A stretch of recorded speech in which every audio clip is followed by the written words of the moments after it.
आदाब, मेरा नाम डॉक्टर सुवर्चला है। मैं जीवा फर्टिलिटी सेंटर्स में साइंटिफिक डायरेक्टर हूँ। आज हम जानेंगे कि आर्टिफिशियल इंसेमिनेशन या आईयूआई क्या होता है, किन फैक्टर्स पर डिपेंडेंट होता है और इसका सक्सेस रेट क्या है।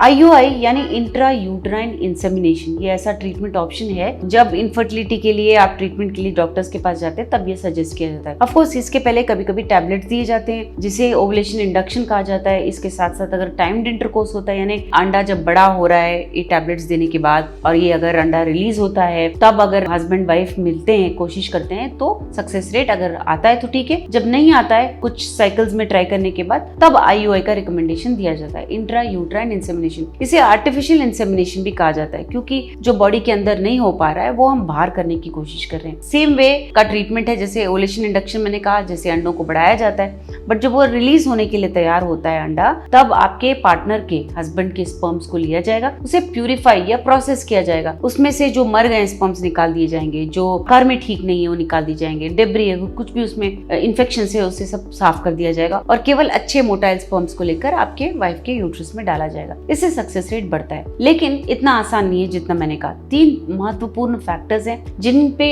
आईयूआई का सक्सेस रेट आधारित होता है। सबसे पहला है कि स्पर्म्स अच्छे क्वालिटी के होने चाहिए। जैसे मैंने कहा सिर्फ काउंट ही नहीं, मॉर्फोलॉजी यानी आकार ही नहीं, मोटिलिटी का बहुत योगदान होता है सक्सेस पर, क्योंकि अगर स्पर्म्स हिले ना और फास्ट से हिले ना और सही टाइम पे अंडे तक ना पहुंचे तो ये फर्टिलाइजेशन नहीं हो पाता, जिसके कारण प्रेगनेंसी नहीं हो पाता है। स्पर्म का क्वालिटी बहुत अच्छा होना चाहिए, करेक्ट नंबर, मोटिलिटी, मॉर्फोलॉजी अच्छा होने पर ही आईयूआई का सक्सेस रेट अच्छा रहेगा। सेकंड मोस्ट इंपॉर्टेंट पॉइंट ये है कि जो वाइफ है उनके अंडे ओवुलेट होने चाहिए। टैबलेट्स देते हैं हम लोग, इंजेक्शंस देते हैं, लेकिन कभी कभी रेजिस्टेंट ओवरीज में या कभी कभी पीसीओएस केसेस में या एलएच इशू जिसको होता है ल्यूटिनाइजिंग हार्मोन का, इन सब केसेस में क्या होता है कि अंडा रिलीज नहीं होता है, तब आईयूआई का सक्सेस नहीं हो पाता, जिसके कारण प्रेगनेंसी नहीं होता। थर्ड मोस्ट इंपॉर्टेंट जो आईयूआई के लिए बहुत इंपॉर्टेंट है सक्सेस होने के लिए, वो है ट्यूब्स का ओपन रहना। अगर ट्यूब्स ही ओपन ना रहे, चाहे हम बेशक कितना भी दवाइयां दे दे, कितने भी अंडे रिलीज करने के लिए इंजेक्शन दे दे, स्पर्म्स कितने भी अच्छे हों, फर्टिलाइजेशन नहीं होने के कारण, स्पर्म्स अंडे तक ना पहुंचने के कारण ये आईयूआई जो है फेल हो सकता है। ट्यूब का ओपन रहना बहुत जरूरी है।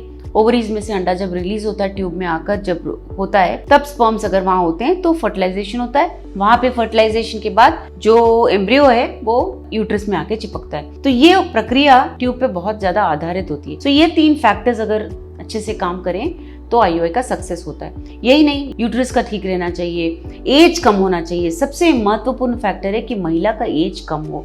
जैसे जैसे एज बढ़ता रहता है वैसे वैसे सक्सेस रेट भी कम होता है। आइए देखते हैं सक्सेस रेट एज के मुताबिक क्या है। एक लेटेस्ट रिपोर्ट 2021 में स्पेनिश सेंटर्स में स्टडी किया गया देखने के लिए कि लेटेस्ट सक्सेस रेट क्या है। देखते हैं। जो 35 से 39 उम्र की महिलाएं थी उनका सक्सेस रेट 13% था और जो 40 से ज्यादा उम्र की महिलाएं थी उनका सक्सेस रेट केवल 6% था। तो इसमें सबसे महत्वपूर्ण फैक्टर ये है कि महिला की उम्र जैसे जैसे बढ़ते रहता है वैसे आईयूआई का सक्सेस रेट भी कम होता है। लेकिन ये तो आपने देखा ही होगा कि 30 से कम रहने के बावजूद भी सक्सेस रेट 14-15% से ज्यादा नहीं है। ये है प्रॉब्लम आईयूआई का, क्योंकि अंदर क्या हो रहा है, कैसे हो रहा है वो देख नहीं पाते हैं। ट्यूब्स ओपन है, यूट्रस ठीक है, अंडा ठीक है, स्पर्म्स ठीक है, देखते हुए आईयूआई किया जाता है। लेकिन एम्ब्रियो तैयार हो रहा है या नहीं, फर्टिलाइजेशन हुआ है या नहीं, एम्ब्रियो फिर से गर्भ में आके चिपक रहा है नहीं, ये नहीं देख पाते जब तक प्रेगनेंसी नहीं आता। तो इसलिए आईयूआई का सक्सेस रेट कम ही रहता है। इसके बारे में और जानकारी के लिए अगर आप आईयूआई कराना चाह रहे हैं या आपके आईयूआई फेल हुए हैं और आप अगला ट्रीटमेंट ऑप्शन सोच रहे हैं, अवश्य जीवा फर्टिलिटी सेंटर्स आइए। Thank you. हमने इस वीडियो बनाने के लिए बहुत मुशक्कत की है, मेहरबानी करके हमें लाइक और सब्सक्राइब जरूर कीजिएगा।